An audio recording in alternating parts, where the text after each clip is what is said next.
Hello बच्चों, इस video lecture में हम प्रोटीन को डिस्कस करेंगे, उनके स्ट्रक्चर को डिटेल में डिस्कस करेंगे। चलिए स्टार्ट करते हैं।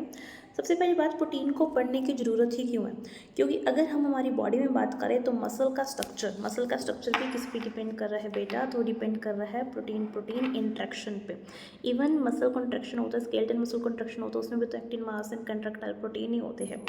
ट्रांसपोर्ट हो रहा है मेम्ब्रेन के अक्रॉस, फैसिलिटी डिफ्यूज़न हो रहा है, तो वहाँ पे भी प्रोटीन और सोल्यूट की इंटरेक्शन के कारण ही ट्रांसफ़र हो रहा है। इवन हमारी बॉडी में नर्व एक्टिविटी है, नर्वस सिस्टम एक्टिविटी है, उसको भी चाहिए न्यूरोट्रांसमीटर सब्सटेंस, जो भी जहाँ पे सब्सटेंस की प्रोटीन के साथ इंट्रैक्शन हो रही है। इवन इम्यूनो प्रोटेक्शन, हमारी बॉडी के अंदर जो एंटीजन एंटीबॉडी इंट्रैक्शन है वो भी तो उनका नेचर भी तो प्रोटीनेशियस नेचर है। तो हमें यहाँ पे सबसे पहली बात प्रोटीन की इंपॉर्टेंस पता होनी चाहिए, तभी हम समझेंगे कि हमें प्रोटीन का स्ट्रक्चर जानना, प्रोटीन का कंस्टिट्यूएंट कौन कौन सा प्रोटीन कौन कौन से अमीनो एसिड से मिलकर बने। एक इंपॉर्टेंट बात, लिविंग सिस्टम में जितने भी प्रोटीन पाए जाते हैं ऑल आर हेट्रोपॉलीमर।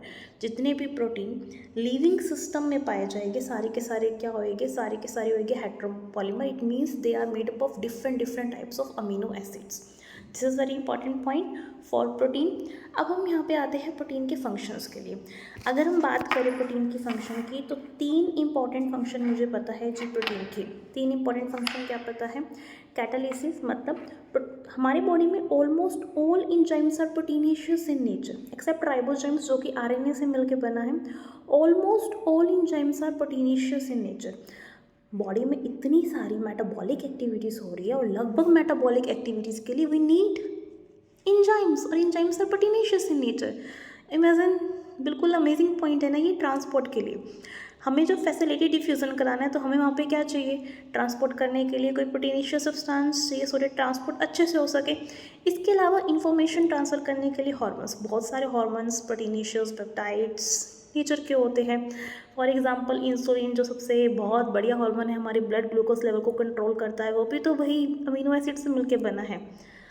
तो प्रोटीन के बहुत सारे फंक्शन हैं, बहुत सारे फंक्शन हैं। यहाँ पे एक एग्जांपल आपको याद रखना है, अल्कोहल डिहाइड्रोजनेज जो कैटालिसिस एक्शन में पार्टिसिपेट कर रहा है, जो ऑक्सीडाइज करता है अल्कोहल को एल्डिहाइड के अंदर। Dehydrogenase as name indicate, dehydrogenase, de मतलब रिमूवल, हाइड्रोजनेज हाइड्रोजन को। जब हाइड्रोजन का रिमूवल होगा तो ऑक्सीडेशन तो होगी, और अल्कोहल के ऑक्सीडेशन से क्या बनेगा? एल्डिहाइड बनेगा। तो this is very important point for alcohol की ऑक्सीडेशन से क्या बनेगा? हमारे पास एल्डिहाइड बन के आएगा। अब प्रोटीन्स किस चीज़ से मिलके बने? Proteins are made up of amino acids. Proteins तो मिलके बने हैं जी अमीनो एसिड से। अब अगर हम अमीनो एसिड के स्ट्रक्चर की बात करें तो हमारे पास अमीनो एसिड के अंदर होगा एक amino group that is NH2।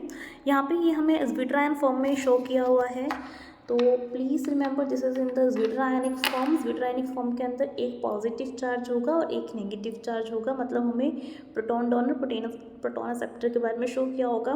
अब यहाँ पे हमने बोला, जस्ट अभी एक पॉइंट किया कि लिविंग सिस्टम के अंदर जो प्रोटीन्स होते हैं ना, डेट आर हेट्रोपॉलीमर, मतलब डिफरेंट प्रोटीन्स होगी, वो डिफरेंट प्रोटीन किस कारण डिसाइड होगी? आर ग्रुप के कारण। तो आर ग्रुप डिसाइड करेगा कौन सा प्रोटीन है। तो यहाँ पे हमें स्ट्रक्चर बना हुआ है 20 प्रकार के प्रोटीन्स अमीनो एसिड्स का, तो जिसमें से एसेंशियल, नॉन एसेंशियल,